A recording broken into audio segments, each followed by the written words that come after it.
Hola, buenas tardes. El tema que trabajaremos el día de hoy es el de límites por el método de sustitución, así como los unilaterales y bilaterales. Para ello entonces es importante conocer algunos teoremas sobre límites, el cual nos dice que si nosotros tenemos a b y a c como números reales y n como un entero positivo, entonces f y g son funciones con los siguientes límites. Y pues aquí nos denota cuáles serían estos teoremas. Que si nosotros tenemos una constante afectada por una función, a la hora de obtener el límite, pues sería la constante multiplicado por el resultado de nuestro límite. Si tenemos una suma o incluso puede ser una resta, entonces se puede representar como la suma del límite de L más el límite de K, al igual que un producto, al igual que un cociente.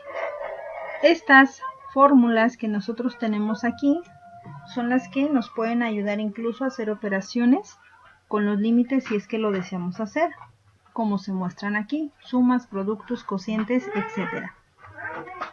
Se conocen unos límites como básicos, en el cual nos dice que si el límite cuando x tiende a c de una constante va a ser igual a la constante, que el límite cuando x tiende a c de una variable x, pues va a ser igual a la constante, ya que es la única que se está evaluando en esta función, o bien que cuando tenemos el límite de una x a la n, entonces esta constante lo único que está haciendo es elevarse a la potencia indicada. Para estos límites se pueden presentar diferentes casos, en los cuales únicamente si hacemos la sustitución podemos encontrarlo. En el primer ejemplo, está desarrollado paso a paso como tendríamos que hacerlo, ya que para eso están los teoremas y nos dice que se debe de hacer esta descomposición. Es decir, si nosotros tenemos el límite cuando x tiende a 4 de la función x más 2, esto sería igual al límite cuando x tiende a 4 de x más el límite cuando x tiende a 4 de 2. Y una vez que se tienen por separado, evaluar el límite donde no lo está pidiendo. Es decir, reemplazar a este x por 4, en el caso de una constante pues queda ella misma y al hacer la suma 4 más 2 nos daría un 6. Pero esto se volvería un poco complicado si nuestra función es más grande, si tiene más potencia, si son cocientes, si tiene radicales, etc. Por lo cual pues únicamente nos vamos a auxiliar de ese teorema y pues podemos efectuar la sustitución de manera directa. Es decir, en el segundo caso tenemos el límite cuando x tiende a 5 de la función 4 por x al cuadrado, en la cual pues entonces solo reemplazamos el valor de nuestra x, 4 por 5 elevado al cuadrado, obteniendo como resultado un 100. Para el siguiente ejemplo, efectuamos el mismo proceso, nos dice que ahora el valor de x es 2, entonces serían 3 por 2 más 4 sobre 2 por 2 más 1, realizamos la suma indicada o el producto indicado y si la expresión se puede simplificar, lo hacemos. Si no se puede simplificar, entonces se deja como fracción. Para el ejemplo número 4, ejemplo número 5, ustedes pueden observar que lo único que hacemos es reemplazar hacia dónde tiende x en la función. En el caso 4 nos dice que x sería 3, entonces sustituimos x por 3, efectuamos los productos o elevamos potencias y al hacer la suma pues obtenemos el resultado de nuestro límite.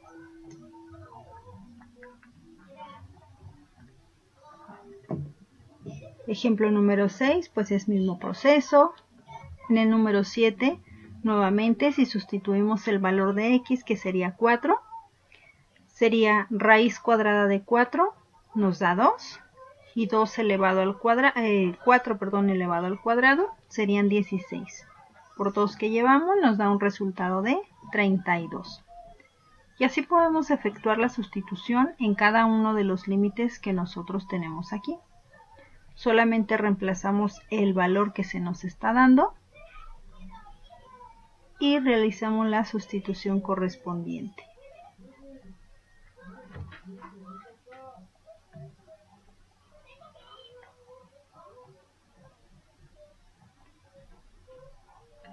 Puede darse casos en los cuales a la hora de estar calculando un límite, este resulte a ser 0, pero porque es el resultado que se obtiene al hacer la sustitución.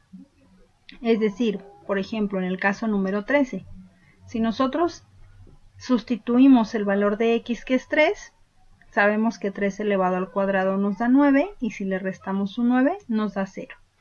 En el caso del denominador quedaría un 3 más 1, 4, y 0 sobre 4 sabemos que sí es igual a 0.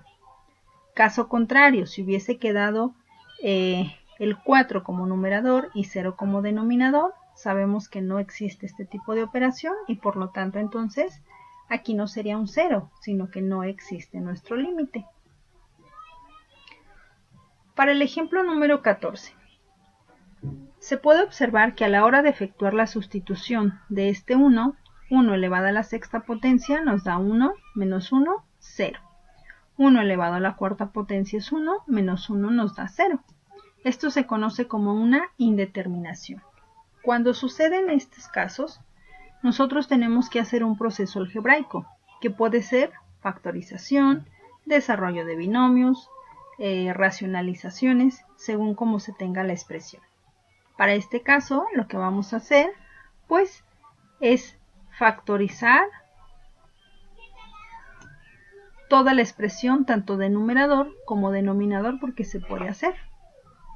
En el caso de nuestro numerador nos dice que se puede factorizar como una diferencia de cuadrados. En el caso del denominador tenemos una resta de cubos. Y a la hora de que expresamos estos resultados podemos observar que hay factores iguales, lo que hace que se cancele y entonces de la última expresión resultante es donde nosotros nuevamente vamos a evaluar el valor al que tiende nuestra x. Y entonces encontramos que nuestro límite sería igual a 2/3. En el ejemplo número 15, pues es un proceso similar al que acabamos de hacer. Observamos que a la hora de sustituir se vuelve a indeterminar el límite, por lo cual factorizamos. En este caso lo único que se puede realizar es en la parte del numerador, denominador ya no más, ya que la potencia de esta x está en la primera potencia. Cancelo términos semejantes y en el último resultado es donde evaluamos para poder obtener nuestro límite.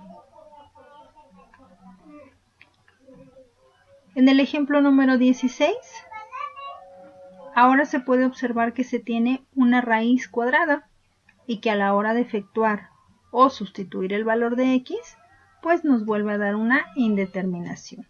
En este caso lo que vamos a hacer pues es multiplicar por el conjugado de la expresión que tenemos con radical. Y se multiplica tanto nuestro numerador como nuestro denominador. A la hora de efectuar los productos y simplificar términos semejantes, evaluamos en lo que tenemos o nos queda como un resultado y entonces es posible obtener nuestro límite. Para el siguiente, pues únicamente hacemos una sustitución directa.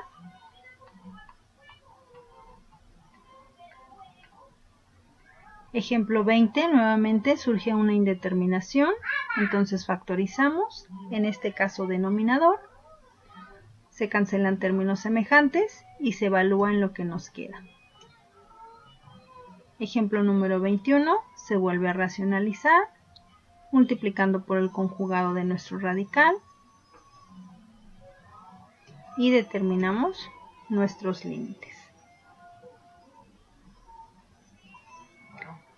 Ahora bien, tenemos otros límites conocidos como unilaterales y otros como bilaterales, los cuales nos dicen que en el caso de los unilaterales pueden ser o por derecha o por izquierda y tienen una nomenclatura para definir a cada uno de ellos. El límite unilateral por derecha se define como el límite de f de x cuando x tiende al valor de a por la derecha. O bien el límite unilateral izquierdo, que es cuando el límite de f de x tiende al valor de a, pero por la izquierda. Y en el caso de los bilaterales, nos dice que existen cuando estos dos son exactamente iguales. Si son diferentes, entonces el límite bilateral no existe.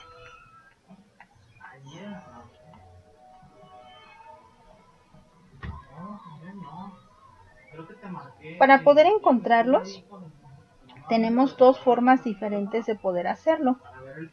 Una de ellas es mediante la gráfica o simplemente por sustitución, dependiendo cómo nos lo estén solicitando. En este caso, nuestro primer ejemplo que tenemos aquí, tenemos una función que está por trozos. Si nosotros representamos la gráfica, esta es la que sería correspondiente a la función. Y a la hora de poder obtener el límite, por la derecha, podemos observar que es la gráfica de color verde, la cual toca en un punto para el eje de Y, en el valor de 3. Y en el caso de la izquierda, nos dice que toca en el punto de -2 para Y. Observamos que los límites son diferentes y por lo tanto entonces decimos que este límite no existe.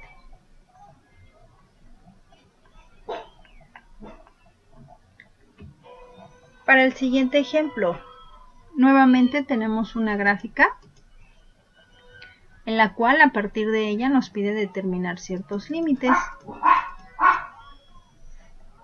para cada una de nuestras letras A, B, C, D, E y F, y tanto por derecha como por izquierda. Si tomamos en consideración la parte de la derecha, para cada una de ellas, si venimos de derecha, en el caso de A nos dice que su límite sería igual a M. En el caso de B, su límite nos dice que sería igual a P. En el caso de C, Q.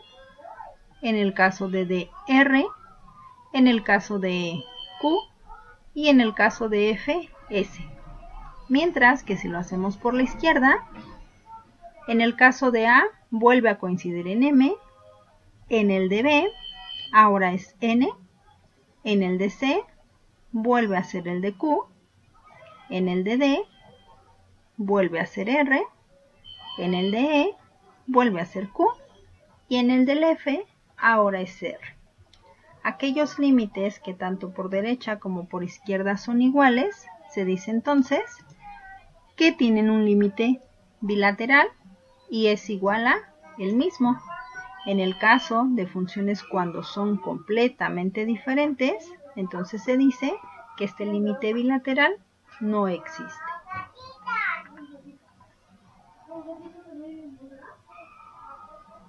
Esta función que nosotros tenemos aquí, pues podemos observarlo tanto con la gráfica como en la sustitución.